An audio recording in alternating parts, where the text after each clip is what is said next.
We need some Zach. beat music. I want to hear It blows up. right. Man, I am excited today, and I'm here with a legend here. Michael Gabriel's here. He is sicker than sick. He's fighting through it. This dude, you've been sick for what? 3 days now? 4 days? It feels like forever. That's what I've been like. But this is what I know. Successful people show up. Oh, That's I what love I've it. heard. I love it. This dude is driven. And we're meeting with clients later today too. So my gosh, I love it. Absolutely love it. Well, today it's apt that you showed up today because we're talking about the attractive character or the dancing bear. There's numerous titles that this thing goes by, but basically you're the guy causing people to look over here like, hey, look at this cool thing that we got over here. You're causing eyeballs to fall on you. And we're going to talk about the different types of traffic. But Michael Gabriel, in true form, he's dying, but he's here. Yeah. So one thing, I remember, is Myron Goldman said this thing when we were like, he was teaching something, and he talked about, he was using, we're gonna name drop here, Gary Vaynerchuk. Is that how you say his name?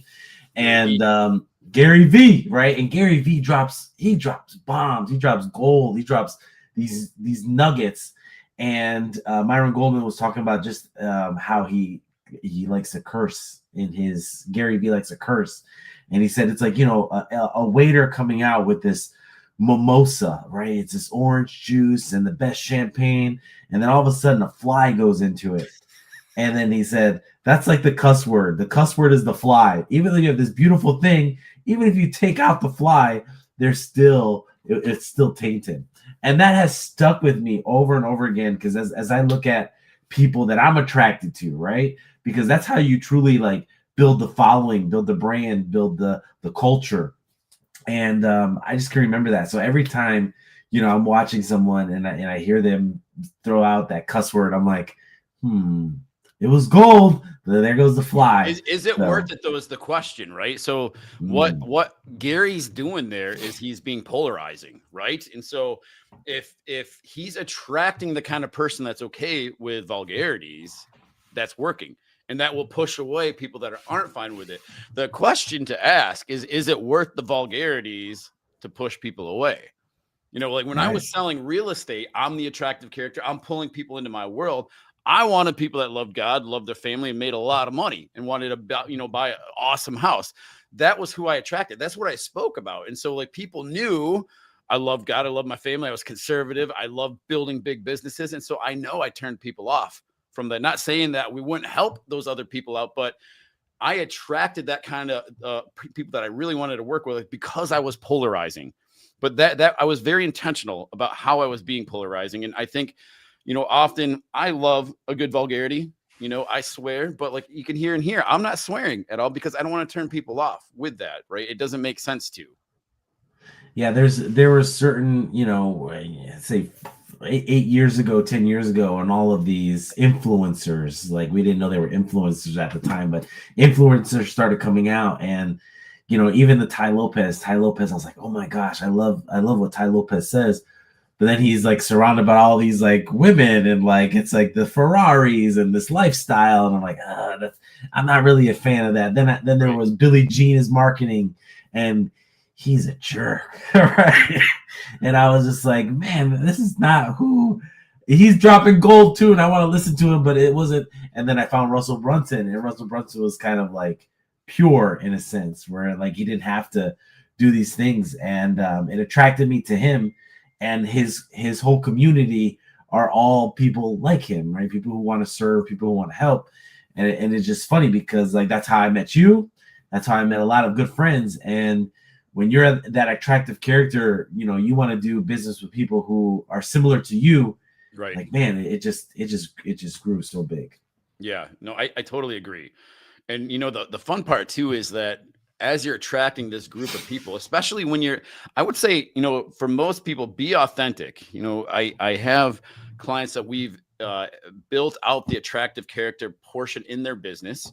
Some of them were quite liberal. And so I said, go ahead and embrace that, because those are probably the people that you want to work with. Go ahead and share that out there, and conservatives and people that love, Christ, and like share that, be authentic, and you're going to attract those people, and you're going to build a community. Just like when you're talking about with Russell Brunson, I can tell you, Michael, I've gone to a gazillion different marketing conferences, sales conferences, real estate conferences, all the different things. And I will give Russell Brunson a ton of credit for it, but the group that he pulls around him are some of the most solid, awesome people that are out there. I remember, going to different real estate conferences. There's a huge, like a drinking style environment, party style environment. They're loud, they have a lot of fun, and there's nothing wrong with that. It has a place, but it's not necessarily somewhere I want to bring my kids to, right? Because I don't need to see that. Whereas when we went to FHL, Funnel Hacker Live, and the different things that Russell would do, they got the lasers and the big, like, boom, boom, boom, the beats that we need for the intro for our Traffic Tuesdays. But there's kids running around, having fun in the back. And, at a real estate conference, like, you would be murdered with fire if you brought your kid and let your kid run around in the back, because now we're listening to the speaker. They were having a ball back there, and no one cared. It was super cool. But going back to what we're talking about, the attractive character, because Russell puts that out there. He says he loves God. He says he loves his family. He loves wrestling. He loves building big businesses. Those are the people that he's attracting. And so when you think about your business, when you think about how you want to grow, it's really imperative. And this is one of those things, you've heard me say this before in these videos we do. Write this down and do it. Define who's the person you really want to serve. What are their traits? What, is swearing going to piss them off? Then don't swear. Are they Christian? Do they want to build a big business? Is there a certain, whatever those traits are, take the time to define your avatar. We actually have a downloadable. If you shoot or type in attractive character in wherever you're watching this, I have a downloadable that will help you build out your perfect attractive character. It's an exercise that I charge a lot of money for the clients that we work with. It'll take you a good, healthy 30 to 45 minutes, but it's going to ask you all these questions and then outspits your attractive character. We're going to name that person, Bob or Jill, and typically we'll go to, I forget the website right now. I'm drawing a blank. It's a website that now ChatGPT can do this, but this was a website like 5 years ago that would generate a fake person's face. And so you could say, generate this person, and you go through and like you pick your person, like that is now your avatar. This is the person that we're going to craft everything around. And what do I mean by that? So the attractive character, again, it's the dancing bear. If you saw a dancing bear, you're going to stop, right? If you see the purple cow in the road, you're going to stop and you're going to look at that. This is the same, the concepts. Like, we're getting eyeballs on our business. We're going to be speaking the language of our attractive character. There's different types of traffic. The most valuable, the most important traffic that we have, the most valuable thing in your database is traffic that we own. This is our database, and we need to be speaking directly to our database before you go spend money on ads, which we can help you out with, before you go start doing YouTube shorts and all this other stuff, before you do any of these things. Are you taking care of your database? The attractive character should be engaging with that database there's 4 pillars we want to do. We want to get them to know you, to like you, to trust you, and believe you have the best solution for them. This is critical. And so the attractive character embraces, first and foremost, if you're smart, your database. Your database is going to take care of you way faster than ads will, or traffic that we earn that we're going to talk about in a second. The database is the most valuable thing that you have in your company. Absolutely. One thing that when you talk about your avatar, I told someone this the other day, your avatar is someone that you were just a few steps ago, right? Just a few years ago. Great point. That is someone you and who you become to attract them as your attractive character will help keep them along, and they will follow you along your journey. So that's great. A great example of that, Michael, is when I was selling real estate. I got into real estate wanting to have a huge family, and knowing that kids were expensive. I wanted to make a lot of money so we could have food with our meals and we could go on fun trips. And I remember just starving to death in the business because I didn't understand the power of models. And so I just kind of threw enough crap at the wall. I'm like, I'm going to try for sale by owners. I'm going to try expired listings. I'm going to try cold calling people. I'm going to try all this stuff. I'm going to try paying for leads. and some of it worked. But then I found a model, right? And then I started to click. We took care of the database. We grew, started to win awards, built a team, really was in the top 1% of real estate agents, which was awesome. And like, think about that journey. Cause you know, I know a lot of real estate agents that they get their license, and I don't know a lot. I know a few that get their license and then boom, they're smoking it. They're selling houses. They're doing all the things that are like magic. Everything they touch turns to gold. That's not the case with me, and that's not the case with most people. I had to figure out a path, but now that I know the path, if I find a student that's willing to listen and willing to push through the things that make them uncomfortable, you know, like reaching out to their database and saying the right things, you know them, like them, trust them, believe they have the best solution to really shape that database, I can get them to go to success a lot faster. So that's exactly what you were saying. I'm reaching out to the people that don't know what they don't know. I know how to exactly get to them to where they want to be, and I can bridge that gap a lot faster. And so, like, when you think about the attractive character, what Michael was saying, you're really talking to yourself 4, 5, maybe 10 years ago, and you want to stop and think, like, this is what were the pain points that I had? You know, what was the thing that I couldn't get past that my product or my service helps them to get beyond? Yeah, absolutely. Well, I think that's all I have today. That's all right. I want to talk about a few more things, and I actually need your help on some of these things. So we're talking about different traffics, right? So the traffic that we own, this is your database or your data bank, the most valuable thing that we have in there. Now, if you have more money than time or time than money, you got to ask yourself the question, if I have more time than I have money, I want to look at different types of traffic before I look at ads, because ads, as we know, Michael, can get wicked expensive, wicked fast. In fact, you know, oh my gosh, if you don't do them the right way, you will blow through cash in an obscene speed that it's ridiculous. Things have only got more expensive. So if you have more time than money, what I'm going to say is we want to focus on the traffic that we earn. So we talk about doing YouTube shorts, you know, TikTok shorts, you know, Instagram shorts. These are different things that we can do where I'm addressing a problem. And the formula we use is slap, story, solution. If you want people to raise their hand and say, hey, can you help me out? We want to do slap, story, solution. So I got to get their attention. And Michael talks about this when he's not sick and dying all the time. Like, there's two different styles of really advertising that we employ. You know, we have disruptive, where we interrupt your doom scroll. So you're on the TikToks, you're on Facebook, you're on Instagram, you're scrolling. I got to do something crazy to get your attention. My son, man, this guy's smoking me. He's got over 50,000 followers on the Instagram, which is awesome. And he starts typically each video out with doing a backflip, right? Which I could probably do a backflip once, and then I'm probably not getting back up. But he'll do a backflip, and that gets people's attention. Then he's got some awesome slap that he's talking about. Like, hey guys, today I'm doing this thing on the 3-wheeler, right? And so he gets their attention. Then he goes into the story of what is going on. And then the solution at the end is some sort of lead magnet. Now, Michael, talk about this a little bit. Like, how do we get people? So let's go for, I don't know, gosh, I'm drawing a blank. Let's use a real estate agent as an example, right? Like, maybe we do something crazy, a house blows up, you know, or where they're flushing money down the toilet. These are ads that we run. How do they get in touch with the person? Talk about the solution part. So the solution part, so when I look at what you're saying, it's like, you know, is the product more logical or is it more disruptive, right? That's the first two things that I think about. And disruptive to me is more, you know, something that's easy. They don't have to think about. It's a quick decision. You know, if a t-shirt, right? So I like Back to the Future, right? And the t-shirt pops up and I'm like, okay, real quick, that's a quick solution. I want to buy it, blah, blah, blah, blah. If it's more logical, then it takes a little bit more steps. You know, people are going to look you up a little bit more. They might Google you. They might Google the answer, or they're looking for a problem. So that's how I really define on which way am I going. Am I going to be more disruptive, which is like social media and, you know, quick thinking, or do I need to lean into Google to where people are like kind of looking for the answer and it's a little bit of a longer buying process of customer journey?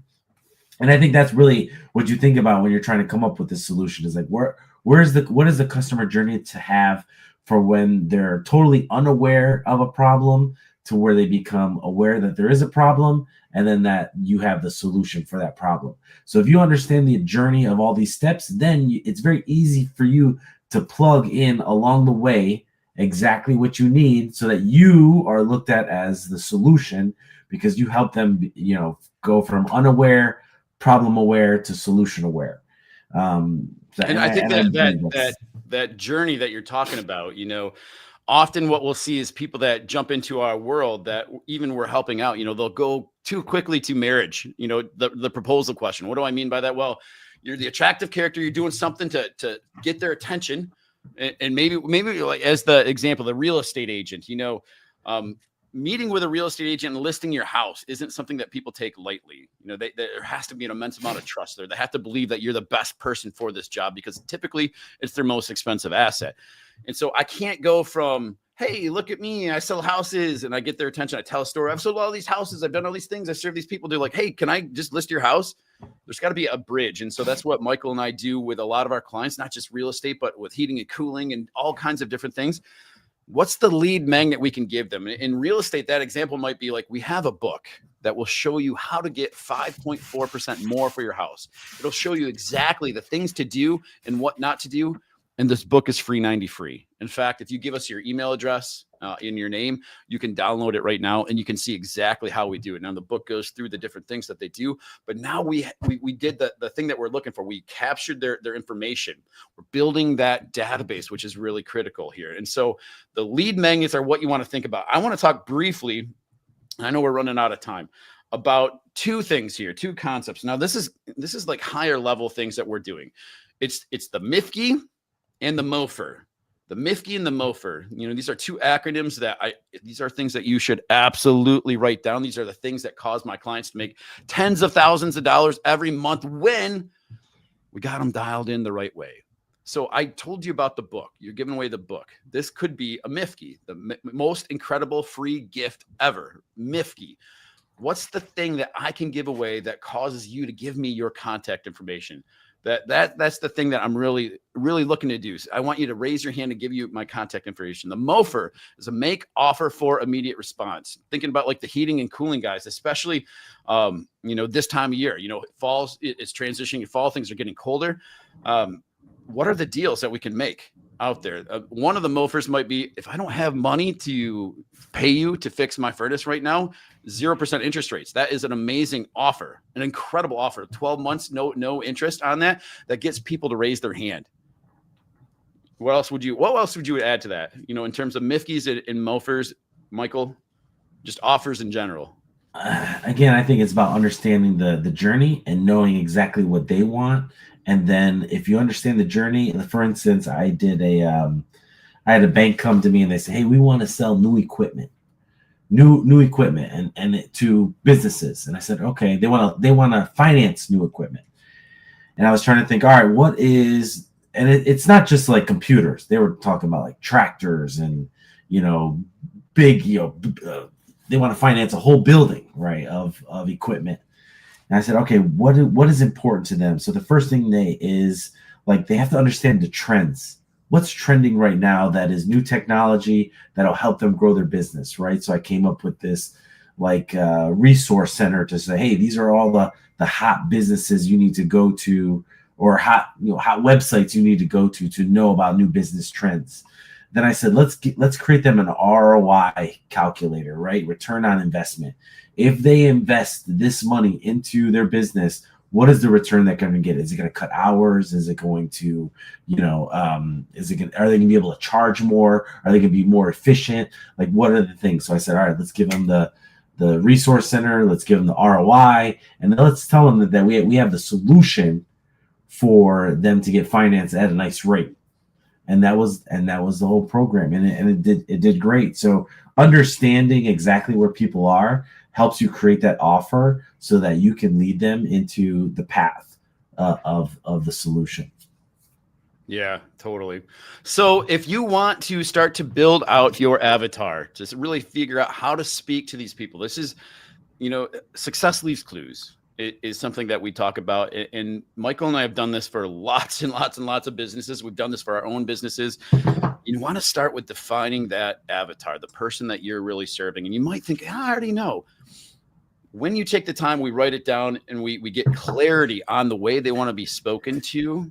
magic happens. And so comment attractive character below if you would like that free resource from us. And this is, by the way, a lead magnet that we're giving out there because we want to be in a relationship with you guys. We want to give out value.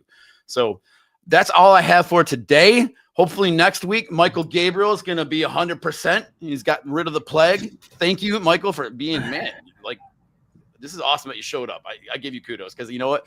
I would have been in bed. I'm like, Michael, you're going solo, but he's a real man. All right. Thanks, guys. See you next time.